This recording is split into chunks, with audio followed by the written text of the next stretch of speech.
parlez souvent de sites d'information alternatives. Quels sont-ils et quelle fiabilité on peut leur accorder? Bon, je pense qu'il y a quelques sites d'information alternative qui sont soit, je dirais, allez, très restreints au niveau public de politologues ou d'historiens qui traitent enfin je parle du monde arabe, hein, de ces sujets et uniquement de ces sujets. Il faut les connaître, il faut aller voir un peu ce qui s'y dit, ce qui s'y raconte. Maintenant, de manière plus large, bon, vous avez des sites comme Le Grand Soir, là, si vous connaissez, ce sont des sites qui sont assez à gauche. Le site de Michel Colomb, qui publie quand même parfois de très bonnes choses. Maintenant, ces sites sont assez nombreux, divers, souvent orientés à gauche, et souvent dans cette idée marxiste que le grand ennemi, ce sont les États-Unis, c'est l'Empire américain, et avec la volonté, enfin le postulat plus exactement, de toujours tout expliquer sur cette base de départ. À partir de ce moment-là, on pêche par excès et on essaye parfois de faire entrer des éléments qui ne fonctionnent pas dans cette grille de lecture marxiste, hein, de force dans le schéma d'interprétation de l'événement pour que ça marche dans ce sens-là. Je pense qu'il est évident, avec ce qui s'est passé là dans le printemps arabe, que les États-Unis ne sont plus et n'ont peut-être jamais été dans ce fantasme de mes amis de la gauche, comme je les appelle parfois, de remodeler, du grand plan de remodelage du Moyen-Orient, hein, du proche Moyen-Orient et du Maghreb. Bon, on entend souvent ce discours dans les milieux alternatifs, donc souvent de gauche et d'extrême gauche, selon lequel il y a ce plan de la part des États-Unis de remodeler complètement le Proche et le Moyen-Orient, et le printemps arabe serait un produit de la politique états-unienne dans ce but-là. Bon, je pense qu'il est clair que ce n'est pas le cas. Donc on a tendance parfois sur ces sites aussi à prendre un élément qui va dans ce sens-là, mais qui est tout à fait épisodique, de le grossir, de le monter en épingle, ou alors d'avoir des discours du type Kadhafi, c'est le héros de la liberté face aux méchants de l'OTAN. Je pense qu'on ne peut pas faire de Kadhafi un héros de la liberté. Oui, je voulais vous demander, les armes chimiques du régime, ou en tout cas, oui, du régime, puisque c'est le régime qui les a remises pour être détruites. Où en est-on dans cette affaire? Je pense que j'ai entendu plusieurs fois des informations en disant que ça n'avance pas assez vite, qu'il y a des problèmes, que normalement ça devait se faire en 6 mois, si mes souvenirs sont exacts, et en réalité, je crois que le délai est déjà dépassé. Donc ça veut dire que le problème, la solution qui avait été trouvée grâce notamment aux Russes, n'a pas donné tous les résultats que l'on pouvait imaginer. Alors j'ai une autre petite question. Est-ce que vous voyez un lien entre cette affaire syrienne, par exemple, qui est la plus importante à mes yeux, et ce qui se passe en Ukraine? Oui, l'Ukraine c'est très intéressant. Bon. Je dirais, d'abord pour répondre à la première question, effectivement, c'est d'autant plus révélateur de ce que je disais.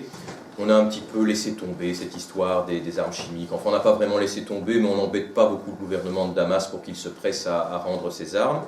Bon, pourquoi? Parce que ces armes, je vous dis, c'était une porte de sortie qui a été proposée, c'était une pirouette diplomatique pour permettre à la diplomatie états-unienne de ne pas intervenir tout en sauvant la face, hein, et ça faisait bien les affaires de Moscou qui rentraient clairement dans le jeu, reprenaient la main, et en plus, bon, faciliter la non-intervention, qui est tout à fait dans son intérêt. Oui, effectivement, donc il est très difficile, en fait, pour le régime syrien, de déplacer ses stocks d'armes jusqu'au port. Parce qu'il y a, vous imaginez, déplacer des camions avec ces stocks, ces fûts ou ces containers de gaz liquide, d'armes chimiques ou de produits qui peuvent servir à créer des armes chimiques. C'est très compliqué dans le contexte si vous voulez, de patchwork que connaît la Syrie, où les positions des uns et des autres se croisent, s'entrecroisent, et où ces convois peuvent être facilement attaqués. Donc pour le moment, on préfère les laisser sur les sites qui sont bien sécurisés. Quand je dis on, c'est l'Occident pour commencer, hein.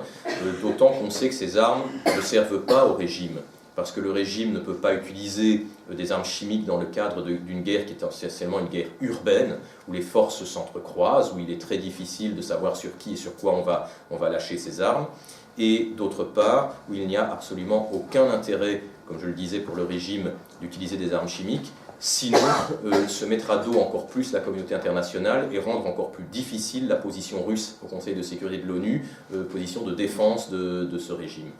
Donc, oui, effectivement, le problème chimique est un peu passé hors de l'actualité et plus personne n'en parle. Bon, on continue à demander au régime de faire ce qu'il peut, mais voilà où on en est. Très révélateur, disais-je. Par contre, sur l'Ukraine, la question est intéressante. Je vais évoquer très rapidement, parce qu'il est déjà tard, hein, je vais parler beaucoup dans cette conférence qui était assez vaste quant à son sujet. Je vais évoquer très vite ce qu'on appelle donc le traité de Shanghai. C'est quelque chose qui n'est pas connu du tout et qui mérite pourtant d'être vraiment mis en lumière. Donc, à l'initiative de la Chine et de la Russie, a été mis en place ce traité de Shanghai, qui est un traité qui a pour but d'arrêter l'OTAN. Bon, vous savez que la Russie, ex-Union soviétique, a très rapidement perdu le contrôle de tout son ex-glacis en Europe centrale. Toute la région Tchécoslovaquie, Roumanie, Bulgarie, etc., Pologne, tout ça a été très très vite perdu par la Russie, qui voit aujourd'hui l'OTAN, puisque ces pays ont intégré l'OTAN, à ses frontières. L'OTAN et l'Union européenne aussi, par ailleurs, qui essayent d'avancer encore, d'intégrer l'Ukraine d'une part, la Géorgie d'autre part. Bon, on a vu ces fameuses révolutions de couleurs, la révolution orange notamment. Alors ça, ce n'est plus un secret pour personne, c'est un cas d'école en sciences politiques. Révolutions de couleurs qui n'étaient pas du tout des révolutions populaires, spontanées, mais qui ont été organisées avec le soutien de plusieurs chancelleries occidentales, européennes, des États-Unis, avec des organisations, des ONG comme la Freedom House ou la fondation Soros, hein, qui sont des fondations qui, sous couvert de promotion des droits de l'homme dans différents pays, en fait financent les mouvements d'opposition et les aident à se structurer politiquement avec de véritables instructeurs qui leur expliquent les techniques de manifestation pacifique, de propagande, etc. Et on a vu comment la Russie a très vite utilisé en Ukraine l'arme du gaz. Hein, je parle de la Russie de Poutine, parce que la Russie de Yeltsin, pour nous, et c'était du pain béni, hein, Boris Yeltsin c'était le champion de l'Occident, il avait le pouvoir, mais son but c'était de favoriser les relations avec l'Occident et de laisser toutes les entreprises d'État de l'Union soviétique, en tout cas les entreprises fiables, passer dans les mains de ses amis, des oligarques de la mafia économico-politique qui s'était mise en place sous son gouvernement, sous sa présidence, et l'État russe a été vraiment dépouillé de tout ce qu'il avait. La sécurité sociale s'est effondrée, on ne payait plus les fonctionnaires, l'armée n'avait plus les moyens de fonctionner, il y avait des cas dramatiques de matériel qui tombait en parc nucléaire ex-soviétique qui posait problème. Bref, Poutine, lui, ex-colonel du KGB, a un projet politique. Bon, il s'aime beaucoup, c'est certain, mais il a un projet politique pour son pays. Il a, avec ses ex-collègues du KGB, mis en place une police spéciale, pas très démocratique, je vous l'accorde, mais contre le degré qu'avait atteint la mafia dans ce pays, le degré d'influence, que pouvait-on faire? Donc il a mis en place une police spéciale, il a mis des écoutes illégales si on veut, mais il a réussi à amener devant la justice toute une série de ces oligarques, à reprendre le contrôle du pétrole, du gaz pour l'État, hein, et d'autres choses encore, d'autres sociétés, d'autres entreprises, des industries. Il a, avec cet argent qui ne partait plus à l'étranger ou dans les poches des oligarques, il a pu relancer la sécurité sociale, pension de retraite pour les vieux, soins de santé, l'éducation, redresser l'armée. Vous savez, quand il gagne les élections en Russie, Poutine, il y a certainement des fraudes, mais elles sont minimes. Il a le soutien populaire, c'est clair. Hein. Ce qu'il a fait pour la Russie est énorme. Alors, partie du traité de Shanghai, la Russie de Poutine tient à, disons, faire face à cette avance de l'OTAN et de l'Occident. Et la ligne rouge, en l'occurrence, la frontière à ne pas franchir, ce sont les frontières de l'ex-Union soviétique. On a vu comment, disais-je, immédiatement quand l'Ukraine a eu quelques velléités de rejoindre l'Union européenne ou de s'associer avec l'Union européenne, il y a quelques années déjà, la Russie de Poutine a fermé la vanne du gaz, dont dépend complètement l'Ukraine. D'ailleurs, les oléoducs qui passent par l'Ukraine alimentent également plusieurs pays européens, notamment la Hongrie et l'Italie, qui ont cet hiver-là souffert beaucoup. On a vu des problèmes en Italie à cause du manque d'approvisionnement de gaz. On a vu en Géorgie, quand la Géorgie a voulu intégrer l'OTAN et que les forces de l'OTAN envoyaient des bateaux dans les ports géorgiens, immédiatement, en utilisant le problème un peu compliqué que je ne vais pas détailler de l'Ossétie du Nord, en prétextant la menace sur les minorités russes de Géorgie, les troupes russes sont entrées en Ossétie et sont allées jusqu'à Tbilissi, jusqu'à la capitale, et ont mis de l'ordre dans tout ça. Le message était clair. Bon, ici, je ne dirais pas que la question syrienne est directement liée, ou plutôt la question ukrainienne qui lui est postérieure est directement liée à la question syrienne. Ce que je dirais cependant, c'est qu'il y a un point commun, c'est ce traité de Shanghai. De même que la Syrie, c'est le vieil allié de toujours dans le monde arabe et le dernier allié arabe de la Russie, avec le port de Tartous en Méditerranée, qui est le seul port russe en Méditerranée, qui est une base donc en Syrie, port militaire russe de Tartous. De même, l'Ukraine, et en particulier la région de la Crimée, ce sont les bases militaires russes dans la mer Noire, et vers le détroit du Bosphore, vers la Méditerranée. Donc il est clair que la Russie, c'est évident, ne peut pas laisser tomber ni Damas, ni la Crimée. Alors, je pense qu'à Moscou, on doit déjà la trouver très mauvaise d'avoir perdu, parce que là, je pense que c'est le cas, on ne reviendra pas en arrière, une partie de l'Ukraine, mais la Crimée, sûrement pas. Et là, on trouve ce traité de Shanghai qui associe aussi des pays comme l'Iran, qui est observateur, comme l'Inde également, et qui est en train de se constituer en pôle anti-occidental, véritablement. En 2007, l'article 5, si je ne me trompe pas, du traité de Shanghai a été revu, et il est clairement énoncé que ce traité se positionne face à l'OTAN et à la progression de l'OTAN vers l'Est. Donc on a, je pense, là, un ensemble, en tout cas, oui, Syrie-Ukraine, dans ce sens-là, oui, de réaction de la Russie, avec à l'arrière-plan la Chine, qui est en train de dire à l'Occident, à l'OTAN, là, vous dépassez ce qui n'était pas dépassable.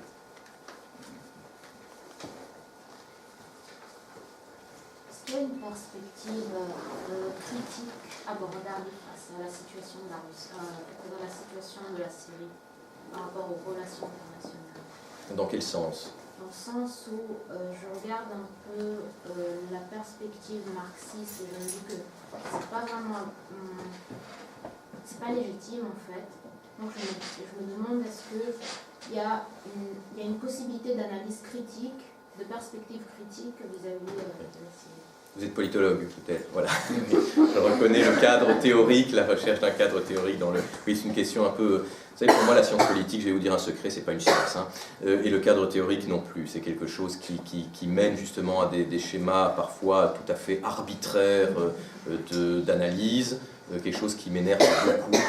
Donc je vais éluder votre question parce que on ne peut pas utiliser de cadre théorique pour aborder une situation comme la Syrie, sauf si on décide de réduire l'objet d'étude à un certain paramètre ou l'autre. Voilà, donc on va arrêter entre politologues de parler jargon et prendre une autre question. Le traité de Shanghai, il a été signé. Alors, je pense qu'il a été signé à la fin de la présidence de Boris Yeltsin. J'en suis pas sûr. Et quels sont les partis? Donc il y a la Chine, la Russie, comme observateur l'Inde est membre, observateur l'Iran, et qui est entré tout récemment dans ce traité. Je me demande si l'Ouzbékistan, je crois, est entré dans le traité. Je crains de dire une bêtise. Donc l'Union soviétique essaye de récupérer aussi, de toute façon, enfin l'Union soviétique, lapsus révélateur, la Russie, la Confédération de Russie, essaye de récupérer également les républiques pétrolières d'Asie centrale qui avaient clairement pris leur indépendance après la fin de l'Union soviétique en espérant pouvoir s'allier aux États-Unis et exporter leur pétrole à travers l'Afghanistan.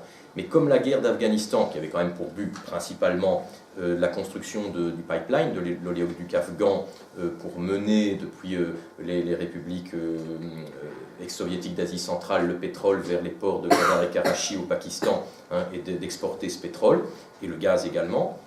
Comme la guerre d'Afghanistan tourne court, semble-t-il, ça me semble curieux, mais apparemment Obama serait sincère et va retirer ses troupes, enfin je n'y crois pas encore trop, mais donc il semblerait que ces républiques soviétiques qui jusqu'à présent vendent leur pétrole à la Chine ou à ex-soviétiques, donc ou aux États-Unis, se fassent une raison et se tournent à nouveau vers l'Union soviétique, puisqu'il n'y a pas de débouché, vers la Russie, pardon, puisqu'il n'y a pas de débouché pour leur production pétrolière.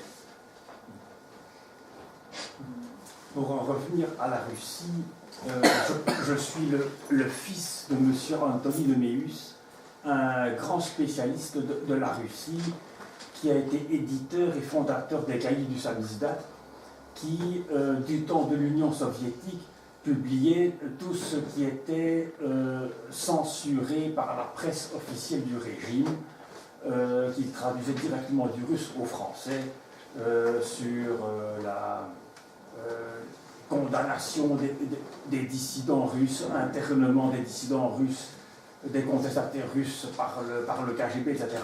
Alors, je voudrais quand même rappeler et corriger quelque chose. C'est que quand vous avez dit que Boris Yeltsin a laissé tous les oligarques, laissé racheter toutes les industries et tout ça, c'était quand Boris Yeltsin a pris le pouvoir, il était déjà complètement coincé par tous ces oligarques qui avaient déjà tout en main, et ça à cause de qui? De Gorbatchev. Et que Gorbatchev a fait un grand tort là-dessus, et qu'il est resté beaucoup trop longtemps au pouvoir après sa perestroïka, soutenu par les Occidentaux. Hein. Ce qu'a fait Yeltsin, c'était en fait achever ce qu'avait continué Gorbatchev. Oui, ça c'est un fait. Hein. Gorbatchev d'ailleurs est très très mal aimé des Russes, parce que bon, nous on a la vision évidemment de l'homme d'ouverture, de l'homme qui a amené la fin de l'Union soviétique, etc. Bon, mais ça c'est à nouveau une doxa médiatique. En réalité, il est véritablement abhorré par la grande majorité de la population russe, notamment parce qu'il faisait partie d'une sorte d'establishment d'intelligentsia qui a préparé le travail à l'ère Helsinki. Et c'est vrai qu'on ne peut pas tout mettre sur les épaules de Helsinki. En ce qui concerne les chrétiens en Syrie, il y en a déjà beaucoup qui sont partis, mais quel avenir on peut espérer dans un règlement politique, enfin, si c'est Bachar al-Assad qui gagne, comme c'est possible et même probable, les chrétiens, qu'est-ce qui va leur arriver? Alors, je vais juste faire une petite mise au point de 30 secondes pour qu'on comprenne bien quand je dis que le régime pourrait bien gagner. Je suis peut-être un peu rapide en disant ça et pas très précis. Je dirais que le régime pourrait reprendre la main. C'est-à-dire actuellement, il avait l'air quand même de perdre beaucoup de terrain, et puis depuis un peu moins d'un an, on voit qu'il reprend des zones qui pourtant étaient des zones fermement tenues par la rébellion. Reprendre la main ne veut pas dire que le conflit syrien va s'arrêter dans 3 mois ou dans 1 an.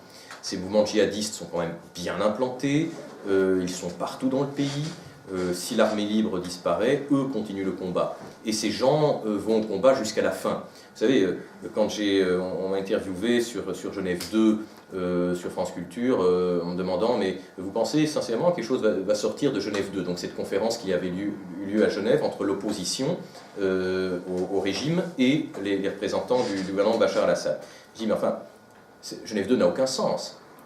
Qui est présent à Genève 2? Le gouvernement, d'accord, il a beau jeu d'être là et de dire, moi je suis prêt à la discussion, mais en face, ce sont des représentants de qui? De l'opposition politique et en partie de l'opposition armée laïque, de l'armée libre, c'est-à-dire sur le terrain de personnes. Les grands absents de Genève II, c'est ceux qui tiennent maintenant le haut du pavé, si je puis dire, au niveau de l'opposition au gouvernement. Ce sont les djihadistes qui, eux, n'ont absolument aucune intention de négocier, c'est pas du tout dans leur plan. Leur plan, c'est le renversement du régime. Et comme me disait un commandant de Jabhat al-Nusra, le régime, l'Assad, ce n'est qu'une étape pour nous, ce n'est pas une finalité, la Syrie. Il y a le monde arabe, l'Europe, la suite, on continue. Donc, très vraisemblablement, le régime va pouvoir reprendre le contrôle, je pense, de ce qu'on appelle la Syrie utile, c'est-à-dire les grandes villes industrielles comme Alep, la capitale Damas, des villes comme Hama, Homs, la Côte, Latakia, Tartous, etc. Peut-être des Reszor aussi, mais pour le reste du pays, on va avoir pendant très longtemps, je crois, je n'ai pas de boule de cristal, donc 20 ans, 50 ans, je n'en sais rien, ce résidu plus ou moins important, je crois plus que moins, de mouvements d'opposition islamistes, djihadistes, qui vont faire qu'on aura une instabilité permanente dans ce pays pendant très longtemps.